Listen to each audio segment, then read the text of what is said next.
দর্শক, সচিবালয়ে আছেন সহকর্মী ওয়ালিউল সাকিব। সর্বশেষ পরিস্থিতি জানতে সরাসরি যুক্ত হচ্ছি তার সাথে। সাকিব, আমরা জানি দীর্ঘ 6 ঘন্টা পর নিয়ন্ত্রণে এসেছে সচিবালয়ের আগুন। আগুনের সূত্রপাত সম্পর্কে জানা গিয়েছে কিনা কোনো তথ্য, এবং একজন দমকল কর্মী নিহত হয়েছেন আমরা জানি, সোহানুজ্জামান নয়ন। এ বিষয়ে ফায়ার সার্ভিস কর্মীরা কি বক্তব্য রাখছেন আমাদের জানাবেন। ধোঁয়া কিন্তু অবশ্যই নেই, এবং 8:05-এ নিয়ন্ত্রণে আসার পর থেকে কিন্তু পরিস্থিতি ধীরে ধীরে অনেকটাই স্বাভাবিক হয়ে গেছে।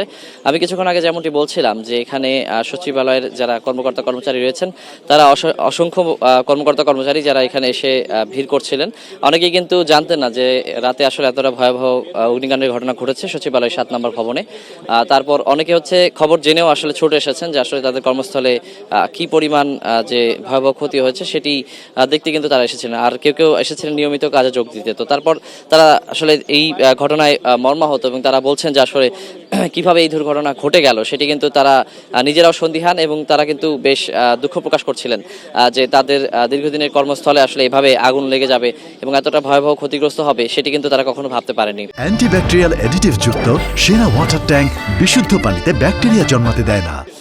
আর পরবর্তীতে আমরা দেখেছি যে যারা কর্মকর্তা কর্মচারী রয়েছেন তাদেরকে সচিবালয়ের 5 নং গেট দিয়ে আসলে প্রবেশ করতে দেয়া হয়েছে, এবং যারা অন্যান্য ভবনে কিংবা এই ভবনেও যারা সংশ্লিষ্ট কর্মকর্তা কর্মচারী রয়েছেন তাদেরকে তাদের কাজে ফিরতে বলা হয়েছে। তবে বিশেষ করে ক্ষতিগ্রস্ত যে ভবনটি কিংবা ক্ষতিগ্রস্ত ফ্লোরগুলোতে আসলে কিন্তু যারা কাজ করছেন তারা হয়তো ভেতরে এখনো যেতে পারেননি। আর কিছুক্ষণ আগে আমরা জানাছিলাম যে স্বরাষ্ট্র উপদেষ্টা লেফটেন্যান্ট জেনারেল অবসরপ্রাপ্ত জাহাঙ্গীর আলম চৌধুরী তিনি কিন্তু এখানে এসেছিলেন, তিনি এই ভবনটি পরিদর্শন করেছেন এবং এখানে সার্বিক পরিস্থিতি নিয়ে তিনি কিন্তু আমাদের সাথে কথা বলেছেন। তিনি আসলে জানিয়েছেন যে এই মুহূর্তে কোনো কিছুই বলা সম্ভব হচ্ছে না, এই বিষয়টি নিয়ে শক্তিশালী একটি তদন্ত কমিটি গঠন করা হবে। তবে তিনি জানিয়েছেন যে ভবনটির 6 তলা থেকে আগুন ছড়িয়ে পড়ে এবং উপরের দিকে আগুন ছড়িয়ে যায়, নিচের দিকে কিন্তু কোনো আগুন ছড়ায়নি, ক্ষতিগ্রস্ত হয়নি। তবে ভেতরে আসলে ঠিক কতগুলো মন্ত্রণালয়ের বিভাগ কিংবা অধিদপ্তর, কতগুলো কক্ষ ক্ষতিগ্রস্ত হয়েছে, কতটুকু ক্ষতিগ্রস্ত সে বিষয়ে কিন্তু তারা আমাদেরকে কোনো তথ্য দেননি। আর এখানে যে প্রশ্ন উঠেছিল যে আসলে ঘটনাটি কি নিছক দুর্ঘটনা নাকি কোনো নাশকতা, সেই বিষয়ে কিন্তু আসলে তিনি স্পষ্ট করে কোনো কথা বলতে চাননি। তিনি বলেছেন যে দুর্ঘটনা যে কোনো জায়গায় ঘটতে পারে, তবে যেহেতু শক্তিশালী একটি তদন্ত কমিটি গঠন করা হবে, সেই তদন্ত কমিটি গঠনের পরই কিন্তু আসলে বিষয়গুলো সম্পর্কে জানা যাবে বলেই তিনি আমাদেরকে আশ্বস্ত করেছেন।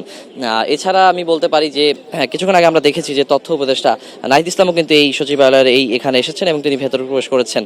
আর এখন যে বাকি যে কর্মকর্তা কর্মচারী রয়েছেন তাদের স্বাভাবিক কাজের প্রক্রিয়ায় কিন্তু ফিরতে বলা হয়েছে।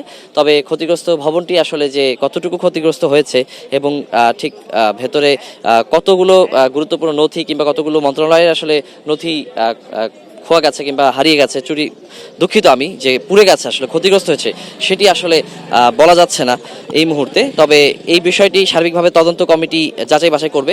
আমরা ফায়ার সার্ভিসের যে কর্মকর্তা রয়েছেন এখানে, ফায়ার সার্ভিসের যে মহাপরিচালক ব্রিগেডিয়ার জেনারেল জাহেদ কামাল তিনি এখানে এসেছিলেন, তিনিও কিন্তু আমাদেরকে এই বিষয়গুলো সম্পর্কে কোনো স্পষ্ট তথ্য দিতে পারেননি, যেহেতু বিষয়গুলো আরও তদন্ত করার ব্যাপার আছে। এখানে খুবই গুরুত্বপূর্ণ একটি জায়গা, সচিবালয়ের মতো জায়গায় যেখানে আগুন লেগেছে, সেক্ষেত্রে আসলে কোনো মন্তব্য করাটাও আসলে যাচ্ছে না সহজে।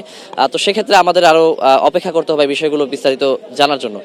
তো আদ্রিতা, এখন পর্যন্ত এই ছিল আমার কাছে সার্বিক পরিস্থিতি।